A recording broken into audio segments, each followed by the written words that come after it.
여러분 안녕하세요. 소연 스픽입니다. 여러분 또 이렇게 만났네요. 반갑습니다. 오늘은 제가 가만히 생각해보니까 채널 A 이제 만나러 갑니다에 나가서 처음 제 탈북 스토리를 이렇게 얘기를 했습니다. 그리고 또 다른 채널에도 나가서 제 탈북 스토리를 얘기를 했었는데 제 채널에만 제 탈북 스토리가 없더라고요.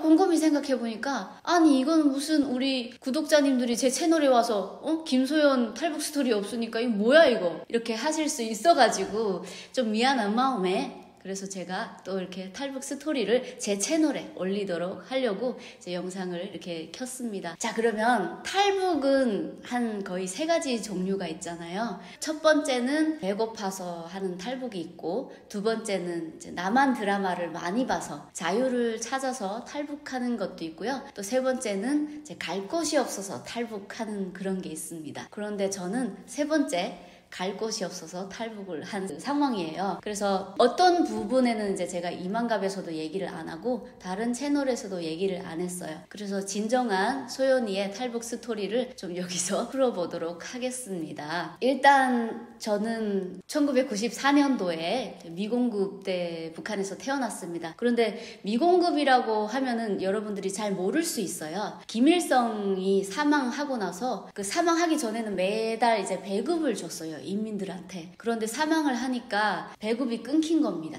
그게 미공급이에요. 계속 받아먹던 사람들은 이제 어떻게 살아갈지 방법을 모르니까 굶어 죽기 시작했습니다. 그런데 그때 당시에 이제 아사자가 계속 늘어났고 우리 집안에는 되게 딸이 귀한 집안이었어요. 그래서 제가 또 딸이 귀한 집에서 태어나다 보니까 옆집은 굶어 죽고 나가고 있는데 저희 집안은 제가 태어났다고 엄청 기뻐하고 잔치 치를 정도였어요. 그런 집안에서 제가 태어났고 나중에 이제 어머니 아버지의 관계가 안 좋다 보니까 서로 헤어지게 됐습니다. 그래서 저는 한 5살부터 제 기억이 나는데요. 그때 제가 외할머니랑 같이 살고 있더라고요. 그래서 저희 어머니는 밥벌이 하려고 장사를 나가고 그러면서 엄마를 자주 못 봤어요. 그러다가 제가 또 친척집에 큰 이모 집, 또 작은 이모 집 이렇게 들어가서 살다가 나중에는 저희 엄마가 10살이 되는 해에 이러더라고요. 소연아, 아빠 만나러 가자 라고 얘기를 하는데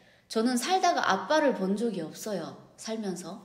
그래서 나는 아빠가 있었나 싶었는데 10살 때 이제 아빠를 만나러 갔어요. 그래서 딱 보니까 되게 잘생긴 분이 딱 나오더라고요. 그래서 저게 우리 아빠구나 라고 생각을 하고 이제 아빠를 처음 만났는데 그때 제가 어렸을 때는 그런 거 있잖아요. 부모가 다 옆에 있어야 뭔가 나를 지켜준다. 내 기둥이 되는 그런 느낌. 한 가족, 한 집안 이런 느낌이었는데 그런 게 없다 보니까 그런 게 되게 소망이었어요. 네, 너무나도 이제 그런 상황이 너무 그리웠고 했는데 드디어 아버지 엄마가 만나게 됐고 저를 데리고 또 아버지 만났고 이제야 내 인생에 좀 꽃이 피는구나, 내가 바랬던 그 바람이 생기는구나 라고 싶었는데 어느 날 이제 어머니가 저기 할아버지 집 간다고 하면서 떠나는데 뭔가 그 눈빛을 보니까 안 올 것 같은 눈빛인 거예요. 그래서 엄마 나도 같이 갈래 이렇게 얘기를 했는데 안 된대요. 그래서 엄마는 이렇게 떠났어요. 근데 아빠는 엄마가 가는 걸 알았대요. 얘기를 다 나누고 이랬었는데 그리고 엄마는 이제 탈북을 했습니다.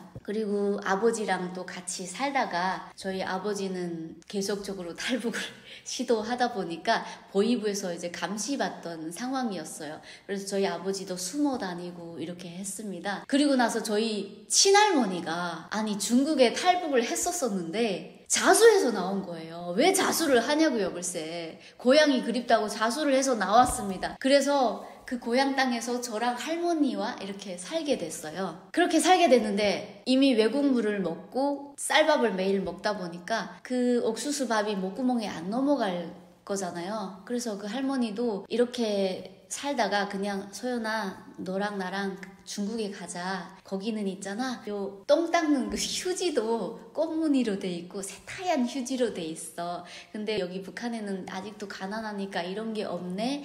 우리 소연이 중국 가면은 할머니 친한 사람도 많고 이제 너를 되게 이뻐할 거야. 이러면서 저를 손잡고 13살이 되는 해에 탈북을 시도하게 됐어요. 그런데 가다가 잡힌 거예요. 그래서 저희 할머니가 탈북 시도를 하고 두만강도 이제 못 가가지고 잡혔어요. 그래서 라진 쪽에 가서 브로커 집에 숨어 있다가 그 보이부 사람이 와서 저희를 잡았는데, 저는 이제 고아원에 들어갔습니다.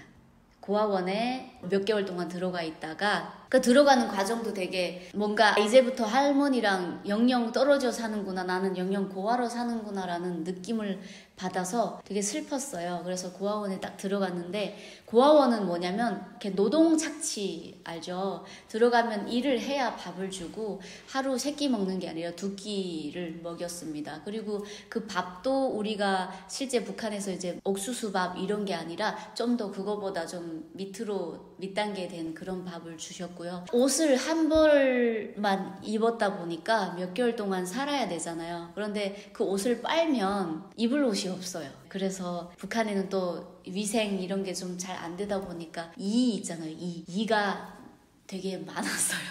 그래서 제가 안에는 이제 뜨개 옷, 니트 같은 옷을 입었는데, 그거를 이렇게 쭉 올리면 그 이들이 구멍 안에 쏙쏙쏙쏙쏙쏙 다 박혀 있는 거예요. 그 다 제 피를 빨아먹은 거죠. 네, 그래서 옷을 벗어서 화장실 가서 옷을 털고 그 니들을 다 털어버리고 그 다음에 또 다시 입고 이렇게 보냈었습니다. 그리고 거기서 내가 얼마나 똑똑했냐면, 그 사람들이 되게 일을 열심히 해요. 그런데 저는 내가 일을 열심히 하면 계속 시키겠구나, 여기서 살아서 못 나가겠구나라는 생각을 해서 이제 엄청 많은 무를 이제 다 썰어야 돼요.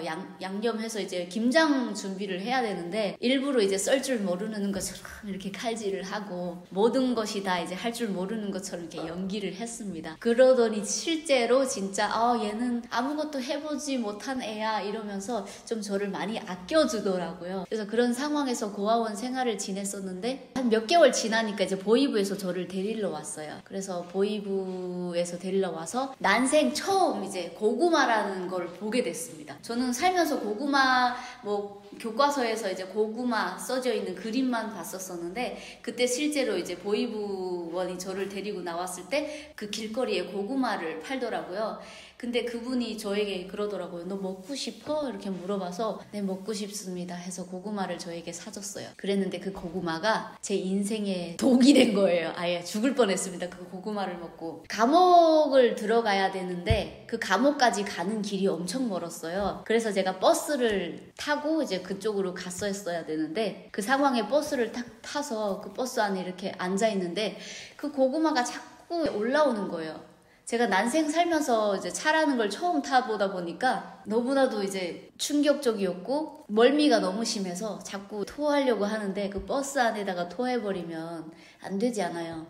그런데 그게 참을 수 없을 정도로 너무 죽고 싶을 정도로 막 이래서 나중에는 몰래 이제 짬새게다 이렇게 토를 하고 막 그랬었어요. 그런데 딱 도착을 한 게 어디였냐면 북한의 이제 감옥이었는데, 요만한 네모나게 생긴 방에 조그만 그 쇠로 만든 문이 있었어요. 그거를 키를 딱 열고 열쇠를 열고 이제 들어가라 해서 들어갔는데 한 8명 정도가 그 깜방 안에 앉아 있었어요. 그리고 밖에는 쇠살창으로 이렇게 되어 있었고, 제가 살면서 이게 지옥이구나라고 그때 느꼈습니다. 그 깜방 안에는 변기, 그러니까 우리가 소변 보고 대변 보는 그 변기가 그 안에 있었어요. 그리고 제가 그 화장실 가거나 이런 생리 현상이 왔을 때 마음대로 갈 수 없고 무조건 그 허락을 받아야 갈 수 있는 상황이었어요. 그래서 제가 6번이었던 것 같아요. 그래서 선생님 1호 감방 6번 한 가지 제기할 게 있습니다. 그러면 뭔데? 그래요. 그러면 화장실 갈 수 있습니까? 화장실이라고도 안 해요. 소변 볼 수 있습니까? 이래요. 그러면 안 돼! 앉아! 이래요. 그러면 다시 앉다가 참다가 다시 선생님 1호 감방 6번 한 가지 제기할 게 있습니다. 말해!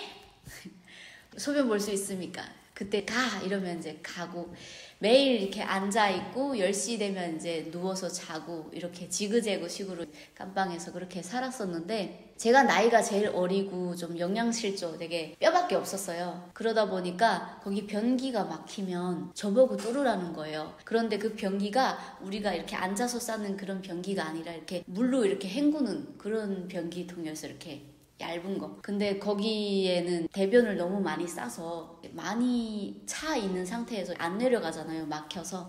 그래서 저를 그 손을 여기까지, 팔을 여기까지 넣어서 그걸 주물락주물락 하면서 그걸 변기를 내렸었어요. 근데 떵떵이 안 타고 지금 이 손이 멀쩡하게 붙어있는 상태입니다. 그래서 제가 북한에서 살면서 내가 이 어린 나이에 이런 걸 감당해야 되나 라는 되게 슬픈 마음이었던 것 같아요, 그때는.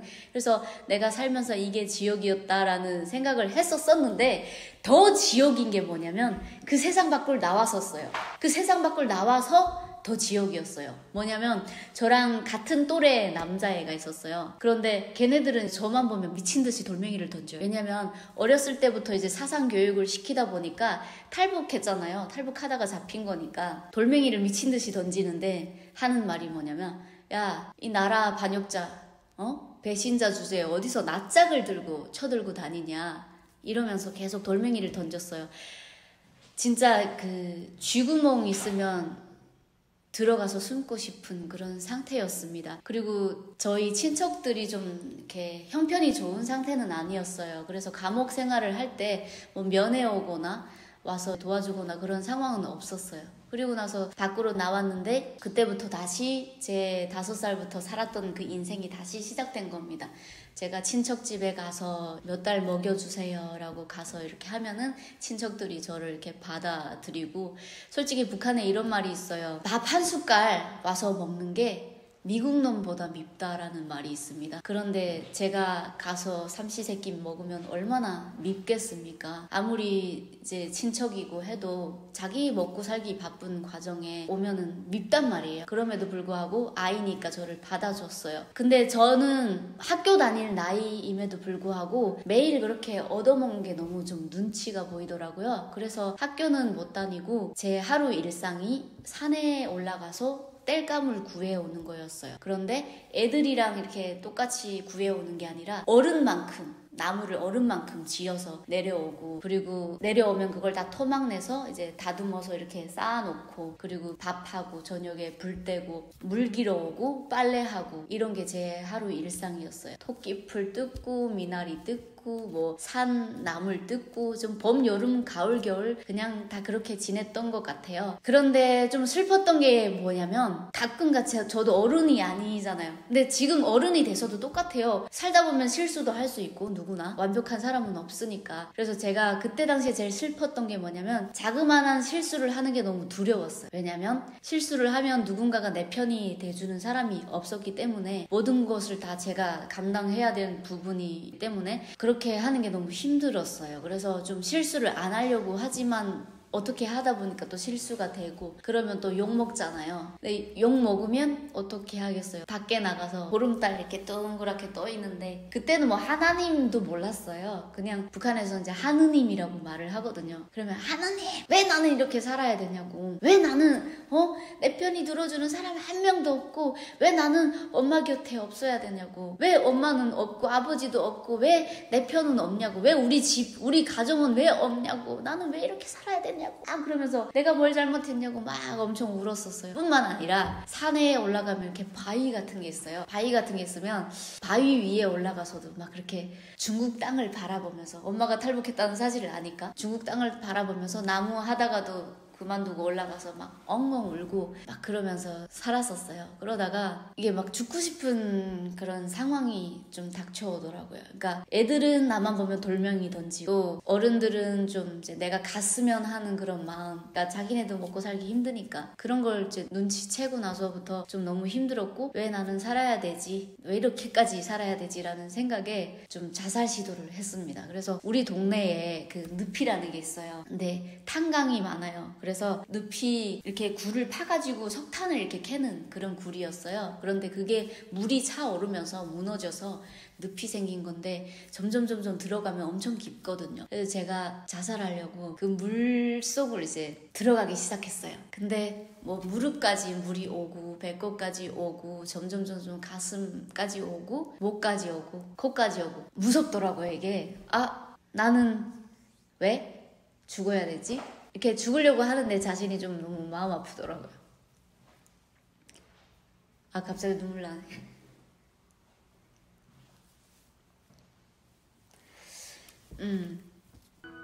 행복했던 기억도 없고 사랑받았던 기억도 없고 왜 나는 죽어야 되지? 그 생각에 다시 나왔어요. 다시 살아갈 용기를 가지고 그래 나도 한번 살아보자. 앞으로도 행복해지겠지 하고 물에서 이렇게 나왔는데 다시 일상생활을 다시 돌아갔죠. 한 집에서 먹고 살긴 좀 그러니까 이제 다른 집에 가서 또 다시 저 좀 먹여주세요. 일 열심히 하겠습니다. 그런 식으로 했었어요. 네, 그렇게 살다가 솔직히 저는 갈 곳이 없어서 탈북한 게 맞아요.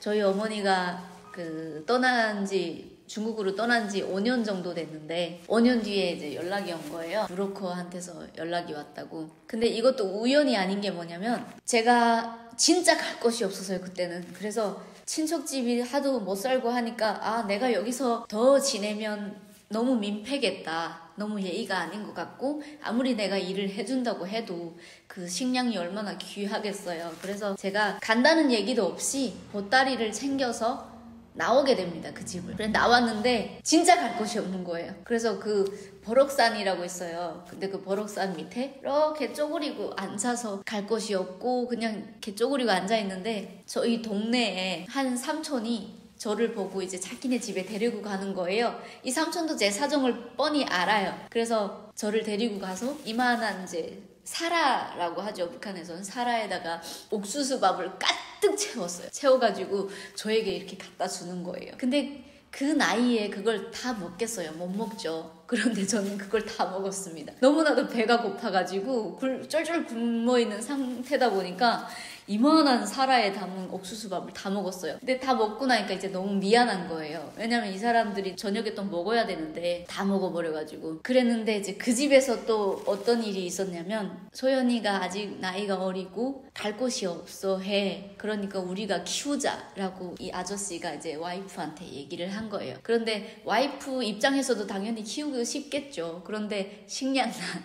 북한의 식량이 얼마나 귀합니까? 그래서 와이프는 어쩔 수 없이 반대를 하고 막 둘이서 싸우는 거예요. 그걸 또 보니까 제 마음이 또 미안해지는 거예요. 이제 삼촌 집에서 또 이렇게 사는 것도 미안한데 여기까지 와서 이제 남한테까지 민폐를 주니까 더 미안하더라고요. 그래서 제가 그 집에서 나왔어요. 감사합니다 이러고 그 집에서 다시 나왔습니다. 그리고 다시 또 갈 곳이 없게 됐죠. 그러다가 또 저희 친할머니 친구가 또 저를 보고 자기네 집에 또 데리고 갔어요. 자기네 집에 데리고 가서 한 이틀 동안 저를 이제 먹였습니다. 근데 그분은 저를 불쌍하다고 쌀밥을 주더라고요. 북한에선 쌀밥이 엄청 귀해요. 쌀밥을 줘서 거기서 할머니가 이제 불쌍하구나. 아이고 어떡해. 내가 너를 키우고 싶은데 우리도 그렇게 할 수 없어. 이러면서 그러다가 이틀 동안 그 할머니네 집에 있다가 또 다시 나왔어요. 또 다시 나오는데 한 30km? 40km? 30km 정도 되겠다.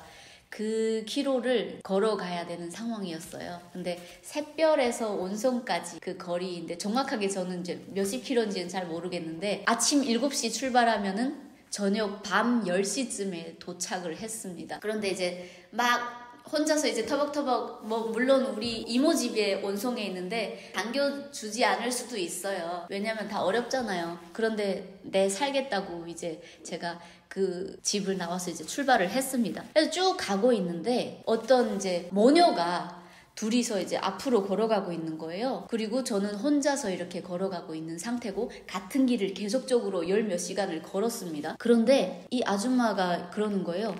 쟤 되게 불쌍하다. 어린애가 어떻게 저 먼 길을 걸어가지? 막 그러면서 둘이서 막 서로 얘기를 하고 있는 거예요. 그런데 그 사람 2명에서 저를 찾고 있었던 거예요. 근데 제가 옆에서 걸어가는데 이게 어떻게 됐냐면 그 사람들은 제가 삼촌 집에서 뛰쳐나와서 지금 다른 집에서 며칠 동안 묵었잖아요. 그 상황에 이 사람들은 엄마가 보낸 브로커인데 삼촌 집에 갔는데 제가 없었던 거예요. 그러니까 서로 이제 어긋났는데 그날 다시 이렇게 길가에서 만나게 된 거예요. 근데 그 사람이랑 저랑 이제 말을 못 섞었습니다. 그리고 딱 한 달이 지나서 그 사람이 저희 이모 집에 딱 찾아온 거예요. 근데 봤는데 그날 같이 왔던 사람이네? 그때 당시에 그 사람들도 온성에 와서 또 저를 한 달 동안이나 헤매서 찾은 거예요. 그래서 한 달 동안 헤매서 찾았던 게 그 옆에서 같이 걸어가던 사람이었던 거죠. 그래서 저는 그 브로커 손을 잡고 이제 다시 두 번째 탈북을 하게 됩니다. 두 번째 탈북을 딱 시도를 해야 되는데 그때 당시 뭐 돈을 많이 주지 않아서 그런지는 모르겠지만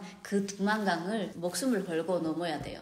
뭐 나중에 다른 사람들 얘기 들어보니까 뭐 그 두만강 건너는 자체도 되게 안전하게 돈 주고 건넜다고 하는데 저는 안전하게 건너진 않았어요. 농장원인 것처럼 이제 허리띠에다가 보따리 이거 차고 엎드려서 보복 정진하면서 이제 앞에 경비대가 쉬는 시간에 이제 탈북을 시도를 해서 철조망을 넘어서 이제 탈북을 했는데 엄마가 잘 살고 있을 줄 알았어요. 그런데 잘 살고 있진 않았더라고요. 임신매매를 당했고 또 그 집안도 되게 못 사는 그런 상황이었습니다. 그래서 저는 그 집에서 사는 것도 좀 눈치 보여서 15살에 그냥 나왔어요. 그 집에서. 그러니까 엄마를 만난 지 몇 개월 안 돼서 저는 독립을 한 거예요. 헤어샵 가가지고 저 먹여만 주고 재워만 주면 되니까 일만 시켜달라고 이제 중국어 제대로 하지도 못하면서 떠듬떠듬 하면서 이제 가서 얘기를 했고 또 그 사람들이 저를 받아줘서 그렇게 생활을 했었습니다. 그랬는데 어떻게 보면 이제 나이가 제일 많이 먹을 나이였어요. 아침마다 너무 배가 고픈데 돈이 없잖아요. 그러니까 매일 쩔쩔쩔 굶은 상태였고 너무나도 배고파서 이제 엄마 찾아가서 나 돈만 좀만 줘. 나 아침 배고프니까 이제 그것만 사 먹게 해줘라고 했는데 저희 엄마도 어려운 상황이다 보니까 그렇게 해줄 수 없어요. 그래서 제가 다시 이제 정착을 하게 됐고 그 이후로 되게 기인을 만나서 제 중국인 신분 그리고 제 이름으로 된 그리고 제가 태어난 날짜 그리고 누가 저를 태어나게 해줬는지 어느 학교에 다녔는지 증명까지 다 떼서 지문도 다 제 거였어요. 그래서 중국인 사람으로 중국에서 살기 시작했습니다. 그런데 이게 사람이라는 게 있잖아요. 자기가 어렸을 때 그렇게 겪었던 그 고통은 싹 다 까먹고 좀 이제 좀 잘 살려고 하니까 이게 바뀌더라고요. 적응동물이라고 사람은 감사한 줄 모르고 그때부터 이제 조금 돈을 모으기 시작해서 제 가게를 오픈했어요. 그게 뭐냐면 액세서리 가게였는데 인형도 팔고 액세서리도 팔고 여러 가지 뭐 컵도 있고 이런 가게였어요. 그걸 오픈을 했는데 이제 한 달 동안 하나도 못 팔았습니다. 그 이유는 제가 맨날 문은 안 열고 문 맨날 닫고 가서 마작하러 다니고요. 그리고 친구 따라서 맨날 클럽 다니고 클럽에 다니다가 또 아무튼 맨날 그런 이제 일상이 제한테 차려져가지고 그 이후로부터 또 명품에 되게 빠졌어요. 그래서 명품 딱 빠지니까 뭐예요? 돈만 벌면 이제 명품을 사겠죠. 그래서 명품을 딱 사면 뭐 가방부터 시작해서 뭐 옷 그리고 시계, 신발 몽땅 다 이제 명품으로 갖춰가지고 그때 10 몇 살이니까 아직 좀 젊잖아요. 그런데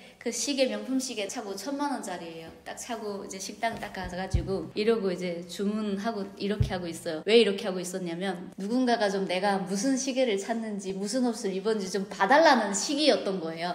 그래서 딱 이렇게 하고 주문하고 좀 남들의 시선을 좀 많이 바라보고 나 무슨 시계 샀어 이런 거 있잖아요. 그랬는데 그 누구도 제가 무엇을 찾는지 무엇을 입었는지 그 누구도 관심이 없다는 거예요. 그렇게 살다가 제가 또 뭐 망했잖아요. 그 가게는 망하고 다시 이제 피부 여드름 치료도 배우고 그 다음에 나중에는 이제 약을 섞는 그러니까 우리 주사를 맞으면 약을 섞어야 되잖아요. 그런 자격증을 따가지고 성형외과에 취직해서 거기서 약 섞어주는 일을 했습니다. 여드름 치료도 하고 그런 일을 하는데 그때도 또한 맨날 친구 따라 클럽 갔어요. 새벽까지 놀다가 아침에는 만취 상태로 출근하고 뭐 돈 많은 이만갑에서도 얘기했지만 돈 많은 언니를 만나가지고 제가 딱 퇴근하면은 좋은 차 끌고 저를 모시러 와요. 그 언니가. 왜냐면 호빠 가고 싶은데 호스트파 알죠? 호빠 가고 싶은데 혼자 가면 되게 안 되니까 그래서 저를 태우고 이제 호빠도 가서 호빠에서 또 이제 남자 한 10명 정도 앞에다 세워놓고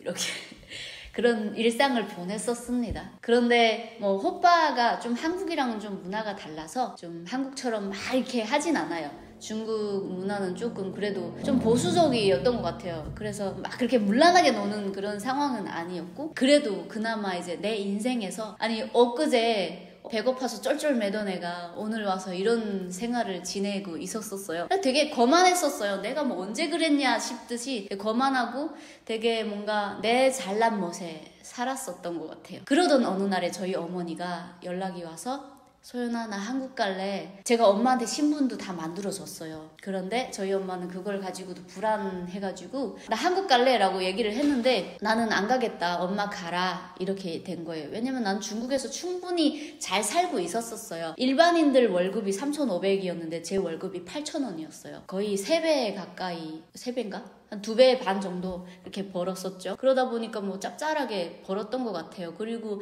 맨날 주변 친구들 다 돈 많은 친구들 그러면서 뭐 허세 부리면서 매일 그렇게 살았었습니다. 그러다가 2달이 딱 지났는데 저희 엄마가 계속적으로 연락이 안 되는 거예요. 그런데 여러분 북한에서 중국으로 넘어와서 한국으로 오는 과정이 엄청나게 힘들어요. 산을 넘고 제3국을 거쳐서 오는 길이다 보니까 엄마가 도대체 한국으로 간 건 맞을까? 북송되지는 않았을까? 아니면 다시 다른 산골짜기에 팔려가지 않았을까? 이런 생각을 하게 됐고 계속적으로 고민을 하다가 안 되겠다 싶어서 병원 원장한테 사직서를 냈어요. 엄마 찾으러 가야 되겠다. 그런데 제가 중국에서 그 10몇 년 동안 살면서 제가 북한에서 왔다는 거 그 누구도 몰라요. 나랑 가장 친한 친구조차도 제가 북한 사람인 걸 몰라요. 왜냐면 저는 믿을 수 있는 게 나밖에 없다라고 생각이 들었어요. 아무리 한족 쪽에 있어도 내가 북한에서 왔다라고 하면은 언제 위협이 닥칠지 모르니까 아무리 친하고 한 사이여도 저는 늘 언어가 부족하고 발음이 부족하면 나 한국 사람이야 라고 얘기를 했기 때문에 모든 사람이 다 제가 한국 사람인 줄 알아요. 그래서 그 원장님도 똑같이 한국 사람인 줄 알고 엄마 찾으러 간다고 하니까 그래 그럼 너 집에 들어갔다가 와 이런 식으로 돼서 저는 이제 집으로 다시 오게 된 거지 탈북한다는 건 그 누구도 몰랐던 거예요. 그래서 제가 사직서를 내고 제주도로 이렇게 쫙 넘어왔습니다. 제주도 넘어와서 내 눈으로 엄마가 한국에 있는지 확인을 해야 되겠다 싶어서 제주도에 왔습니다. 그 전에도 제가 2018년도에 제주도에 여행도 왔었어요. 한국에 와서 여행도 하고 중국에 다시 돌아간 상태였고 9년도에 다시 엄마 찾으러 한국으로 이렇게 딱 왔는데 다시 한번 뭐 면세점도 가보고 싶고 뭐 다시 우도도 가보고 싶고 그래서 다시 한번 이제 여행을 쭉 돌았습니다. 일주일 동안. 그래서 여행을 하다가 나중에 이제 그만 놀자 하고 명품백을 또 가지고 왔어요. 그래서 뭐 매구 경찰서에 딱 들어갔죠. 들어갈까 말까 하다가 들어갔어요. 가가지고 저 북한에서 왔습니다. 이렇게 얘기를 하니까 그렇게 발밑부터 이렇게 위로 쑥 흩어보더라고요. 근데 그때 제가 구찌 부츠를 신고 루이비통 가방을 메고 버버리 모자를 쓰고 이렇게 온 몸이 그냥 명품으로 차려진 상태였고 또 피부도 뭐 그렇게 까맣짭짤한 편은 아니잖아요. 얼굴 딱 봤을 때 뭐 고생한 티도 안 나고 이게 어디서 북한에서 왔지 이런 생각으로 그런 이제 표정으로 이제 저를 이렇게 쓱 흩어보면서 네? 이러더라고요. 그래서 네, 저 북한에서 왔어요. 그런데 저는 사람 찾으러 왔습니다. 이렇게 얘기가 한 거예요. 그랬더니 잠시만 기다리세요 하더니 이제 전화를 딱 걸어서 국정원에서 저에게 이제 제주도로 조사를 한 거예요. 몇 시간 동안 조사를 하고 그 뒤에 저를 이제 국정원으로 보냈습니다. 그러니까 저는 솔직히 한국에 뭐 오고 싶어서 이렇게 뭐 온 건 아니고요. 뭐 이렇게 하면 또 어떻게 욕하시는 분들도 있습니다. 아이씨 우리는 목숨 걸고 탈북을 했는데 쟤는 이렇게 얘기를 하실 수 있는데 실제 그랬어요. 왜냐면 저는 중국에서 다 이미 다듬어 놓은 상태이고 제가 친했던 계층들도 다 높은 계층들이고 이미 다 쌓아놓은 상태였고 일반인들보다 더 많이 벌고 있었던 상태였고 그러기 때문에 뭐 굳이 올 이유가 없었죠. 그래서 그냥 저는 다시 돌아가는 줄 알았죠. 그리고 국정원에 딱 들어갔는데 이미 제 여권과 비자는 다 올라갔다고 하더라고요. 그래서 어쩔 수 없이 뭐 대한민국에 남게 됐어요. 딱 국정원에 들어갔는데 독방을 주더라고요. 그래서 그 독방에 혼자 이렇게 또 있는 상태였고 질병이 있는지 없는지 검사를 해야 되니까 그래서 일주일 동안 딱 갇혀 있었었는데 저희 그 지붕 이렇게 천장에 보면은 스피커가 있는데 아침에 일어나면 애국가가 나옵니다. 근데 그 스피커가 망가진 상태예요. 지금 잘 안 들려요. 그런데 동해물과 백두산 이렇게 나오잖아요. 근데 마지막에 대한 사람 대한으로 길이 보존하세 이렇게 나오는데 저는 어떻게 들렸냐면 대한 사람 대한으로 길이 도망가세라고 들었어요. 그래서 탈북자가 와서 환영해 준다는 것을 그러니까 북한 사람이지만 대한 사람 대한으로 너네는 대한 사람이다. 대한민국 사람이다. 오는 걸 환영한다. 라는 것을 그렇게 듣고 감동 먹어가지고 펑펑 울었어요. 국정원 독방에서. 와, 진짜 이런 나라가 다 있구나. 내가 물론 지금 아무것도 없고 지금 밑바닥부터 다시 시작해야 되지만 너무 감사하고 너무 감동 먹어서 열심히 살아야 되겠다라는 생각이 딱 들어가지고 문을 열고 앞에 보니까 책이 또 있더라고요. 근데 제가 책 읽기를 되게 싫어합니다. 그런데 뭔가 좀 더 배우고 싶고 그런 생각이 들어서 그 애국가 때문에 감동 먹어서 책도 계속 읽고 혼자서 뭐 5평 다리 찢기도 하고 운동한다고 또 이렇게 푸시업도 하고 복근 운동도 하고 그 며칠 동안 되게 열심히 안에서 지냈어요. 그러다가 이제 일주일 딱 끝나니까 이제 메모리가 있더라고요. 북한 사람이 어디서 저렇게 많이 나왔지 싶을 정도로 엄청 많은 거예요. 근데 밑에서 위로 이렇게 올려다보니까 4층짜리 건물인데 자기들은 다 삼국을 거쳐서 고생스럽게 왔는데 소문이 이미 다 들어간 거예요. 어떤 에미나이가 비행기 타고 왔다고. 그래서 어떤 에미나이가 보고 다 이렇게 밑을 구경하는 거예요. 저를 이렇게. 그래서 저는 그렇게 그 사람들이랑 이렇게 만나게 됐고 처음으로 제가 탈북을 해서 처음으로 탈북한 사람들을 처음 만나게 돼서 너무 반갑더라고요. 그래서 일단은 그 몇백 명의 사람들과 같이 교류를 하고 엄마를 또 만났어요. 국정원에서. 그래서 엄마도 만났고 우리 엄마 깜짝 놀라는 거예요. 저를 보더니 야, 니 어떻게 왔니? 저희 엄마 평양말 쓰거든요. 니 어떻게 왔니? 니 안 오겠다며 왜 왔니? 이러면서. 그래서 엄마가 연락이 안 됐잖아. 나 탈려간 줄 알았잖아.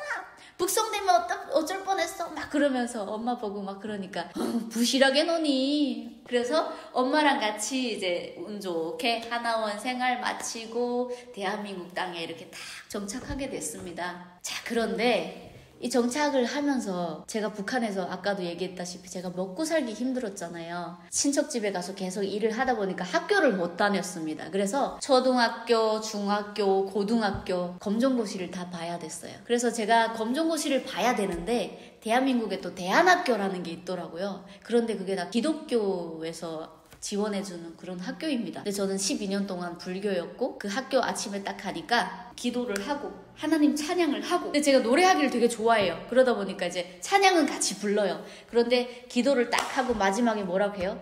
예수님의 이름으로 기도드립니다. 아멘 하잖아요. 저는 1년 반 동안 아미탑을 했어요. 왜? 난 불교니까. 그러니까 그거를 너무나도 지금 생각하면은 어디 이런 에미나이가 다 있어. 하나님이 준 그런 삼시세끼 맛있는 밥을 거기서 공짜로 얻어먹고 거기서 지원을 해주는 그 학교의 비용 1푼도 안 내고 거기서 배우면서 어디 이런 에미나이가 다 있어 할 정도였어요. 그런데 그걸 1년 반 동안 저를 지켜보던 목사님들이 얼마나 안타까웠겠습니까? 저를 보더니 너무 속상한 마음으로 3명이나 저한테 달라붙어가지고 전도를 하기 시작한 거예요.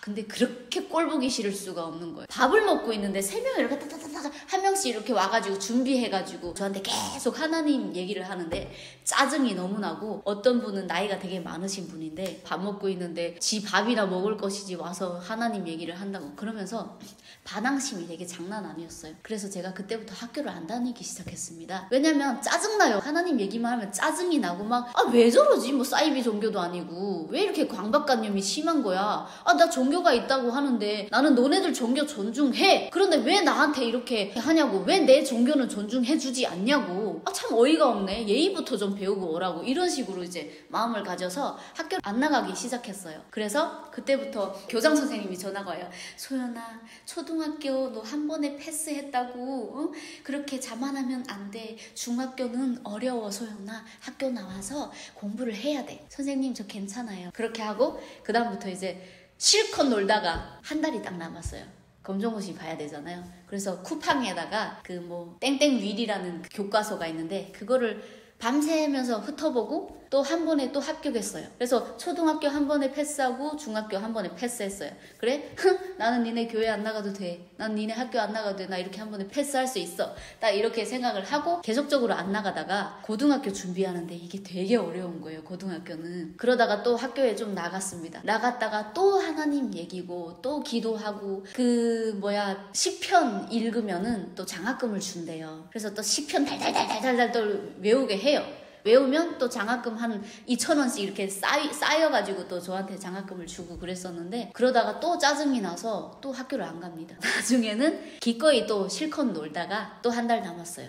그래서 또 땡땡 위를 고등학교 거를 사서 또 혼자서 공부해요. 그러고 또 한 번에 합격했어요. 그래서 초중고를 다 한 번에 패스를 했습니다. 그러다 보니까 뭐 그때 당시에는 뭐 그지 뭐 하나님이 내가 열심히 해서 된 건데 라는 그런 생각 때문에 학교 안 나가도 되네라는 생각을 가졌었죠. 그리고 나서 그 학교를 다니면서 이만갑이라는 프로그램에 출연을 하게 됐고 또 출연료를 주니까 제가 그걸 가지고 이제 생활비를 보태고 있었고 이만갑을 보면서 제가 또 소속사에 들어가게 됐습니다. 그런데 제가 이만갑 첫 출연 때 이런 마음을 가졌었어요. 누가 나를 좀 데려가 줬으면. 왜냐면 그때는 내가 좀 연예인이 꿈이었거든요. 그래서 누가 나를 좀 데려가 줬으면 라는 생각에 1도 긴장을 안 하고 딱 카메라에 가가지고 그 온갖 그 이쁜 표정 다 짓고요. 노래할 때도 그 표정 다 짓고 막 프로 같은 그런 느낌으로다가 니웬 이러면서 아주 그냥 데려가 달라고 카메라 내가 다 했어요. 그런데 며칠이 지나지 않아 진짜 그거를 보고 저희 소속사에서 연락이 온 거예요. 소연씨 저희 프로그램을 봤는데요. 소연씨 한번 키워보고 싶은데 어떠십니까? 땡큐!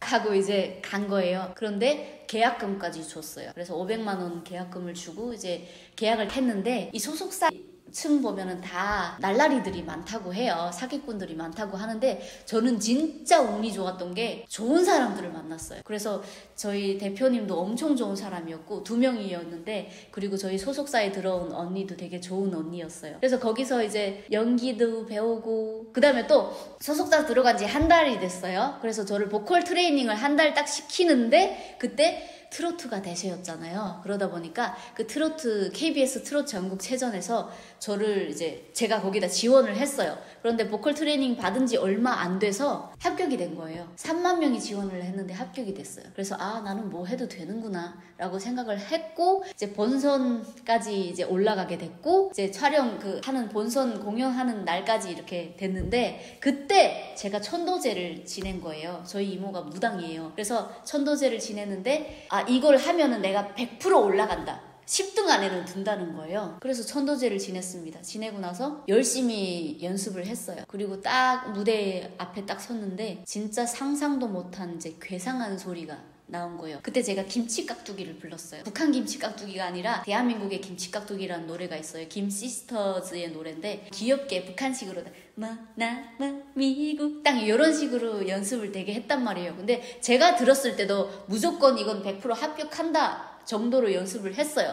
그런데 거기에 딱 나가자마자 괴상한 소리, 괴물 소리가 나오더니 미국 땅 이렇게 부른 거예요. 뭐 긴장된 것도 있지만 저희 보컬 트레이닝 분이 소연아 만약에 긴장되면 목소리를 먹어버리면 긴장되지 않아 라고 얘기를 해서 그래? 그러면 나 지금 긴장되니까 목소리 먹어버리자 해서 진짜 먹어버린 거예요. 그 목소리를. 제가 그 목소리 먹어버리라는 그 이유를 정확하게 파악을 못하고 그냥 진짜 다 먹어버려서 통편집 당했습니다. 그래서 리액션만 하는 그런 와 이런 리액션만 하는 장면만 찍히고요. 다 통편집 당했어요. 그리고 나서 이제 소속사에서 얘 노래는 안 되겠다 연기시키자 해서 또 연기 트레이닝 또 받았죠.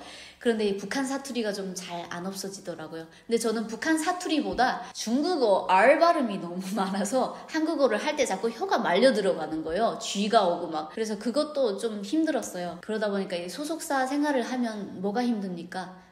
매일 일상을 유지하는 게 힘들죠. 먹고 살기도 바쁘고 내일 당장 나갈 돈도 있고 매달 꼬박 정해진 돈이 있잖아요. 근데 돈은 벌어야 되겠는데 알바하는 것도 눈치가 보이고 그리고 저희 대표님도 좀 그렇게 완전 좋은 상황은 아니었어요. 그래서 그냥 나오자 싶어서 대표님한테 얘기하고 나왔어요. 그 이후부터 제가 구리시청에 일을 하기 시작했고 똥알도 닦아보고요. 제가 알공장, 닭알공장 들어가서 2달 동안 이제 똥알 닦고 막 이제 나르고 노가다죠. 그것도 하고 그리고 이제 택배 배달도 막 하고 음식 배달도 하고 별거 다 했어요. 그러다가 나는 이제 소속사 나왔으니까 연예인 꿈은 포기하고 뭘 어떻게 살아야 되지 싶어서 구리시청에 일단 취약계층 그걸로 이제 취직을 해서 거기서 일을 하던 도중에 설미 언니를 만나게 된 거죠. 그리고 제가 유튜브를 시작한 이유 내가 한국어를 좀 많이 하고 싶은데 한국어가 잘 안 됐어요. 그리고 어렸을 때 북한에서 탈북하다 보니까 그 언어 습관이 어린아이 수준에서 멈춰 있는 거예요. 그래서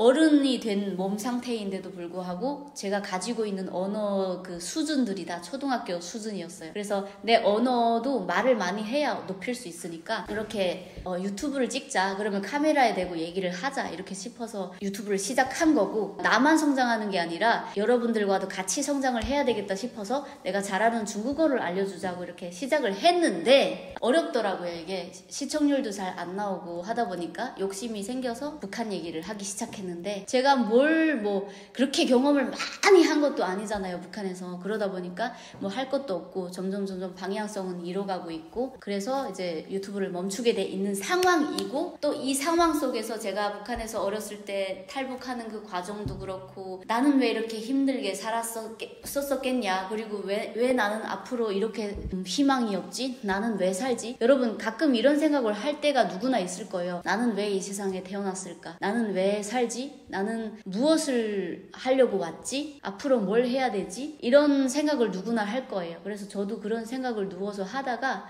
현타가 오더라고요. 아무 답이 없고 어떻게 살아가야 될지도 모르겠고, 그래서 우울증에 걸려서 자살 다시 또 한번 해보고 싶었던 그런 경험도 있었습니다. 그러다가 설미 언니를 만났고, 너무나도 감사한 게 이 사람을 만남으로써 제 인생이 뒤바뀌기 시작했어요. 하나님을 저에게 전도를 해서 내 살아가는 이유가 생겼어요. 왜 살지? 라고 예전에 나한테 스스로 물어봤을 때는 답이 없었는데, 하나님을 만나고 나서는 답이 생기는 거예요. 내가 왜 살아야 되는지, 그리고 나는 왜 태어났는지, 그리고 나는 왜 그런 고생을 했어야 됐는지까지 다 이해가 되고 이게 답이 있더라고요. 그래서 그 이후부터는 인생이 뒤바뀌기 시작했어요. 그리고 이 인생이 뒤바뀌기 시작한 게 뭐냐면, 내 안에 있는 마인드가 바뀌기 시작하는 거예요. 그러다 보니까 우울증이 회복이 되고 건강해지는 거예요. 하나님을 알게 돼서, 내가 어렸을 때 겪었던 그런 힘든 아픈 상황이 다 치유가 됐습니다. 왜?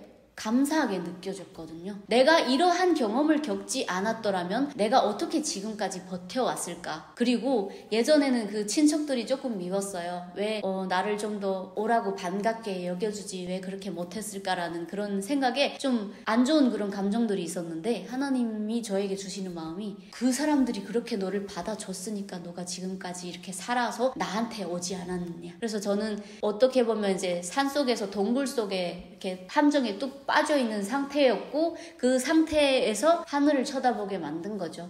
하늘을 쳐다보면서 하나님에게 매달리게 된 거고, 그리고 제가 지금까지 이제 겪어왔던 그런 고생들, 어떻게 보면 너무 감사한 게 늙어서 고생을 안 하게 해주셔서, 어렸을 때 다 겪게 해주셔서, 그리고 이 고생이 하나님을 만나게 하는 그 돌다리 역할을 하지 않았나, 그렇게 생각이 됩니다. 그래서 지금은 그 모든 것이 다 감사하게 느껴지고, 아까 얘기했던 저번에 얘기했던 그 합병증, 내가 막 가슴을 두드리고 살았던 그 합병증이 언제 그랬냐듯이 다 치유가 됐습니다. 그래서 하나님이 눈동자같이 보호해 주셔서 지금까지 손가락 하나 상하지 않고 이렇게 이쁜 얼굴로 빚어주셔서, 또 통코에서도 좀 노래도 할 수 있고, 또 이런 이쁜 목소리를 주셔서 이렇게 할 수 있는 것 같고, 매일매일 제가 아침 일어나면 이럽니다. 하나님 감사합니다. 또 오늘 하루 하나님 안의 일상을 저에게 주셔서, 하나님과 함께하는 하루를 주셔서 너무 감사합니다. 이게 예전에는 불만이 감사함으로 다 뒤바뀌게 돼서 행복해지더라고요.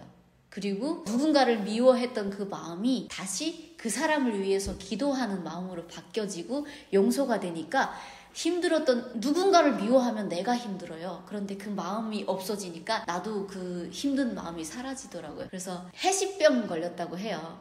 사람들이 그냥 툭하면 헤헤헤헤, 툭하면 헤헤헤, 쟤는 뭐가 저렇게 좋다고 맨날 히히하하 그러냐 이렇게 얘기를 하시는데, 하나님을 만나면 그렇게 됩니다.